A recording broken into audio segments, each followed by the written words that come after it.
Ito na ang pinaka-komportableng Jordan shoe. Experience ko na rin magsuot ng Jordan ng buong araw. Karamihan talaga masakit sa paa. Looks okay, but they're a nightmare to walk in. Super clean on feet, but after wearing them for a full day, they hurt my feet. Kaya naman gumawa si Jordan Brand ng sapatos na to. At narito na nga ang Jordan CMFT era or Jordan Comfort era. Ang walking shoe mula sa Jordan Brand na pwede mo raw suotin buong araw. Ang materials niya is gawa sa mesh, tapos may combination din siya ng suede. Textile naman yung sa kanyang sock liner kaya napaka-komportable niya hawakan. Textile din yung sa may tongue area, napakalambot ng tongue.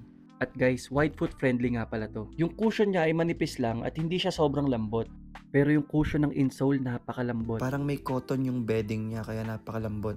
At guys, nasuot ko na nga pala to buong araw at masasabi kong napaka-komportable talaga ng uppers niya. Ang traction niya nga pala is hard rubber, very firm and durable. Fitting nga pala nito is wide foot friendly kaya mag-stick lang kayo sa usual sizing nyo. At ang SRP niya nga pala is 6,995. Kaya naman kung naghahanap ka ng Jordan shoe na napaka-komportable, isa na talaga to sa marirecommend ko.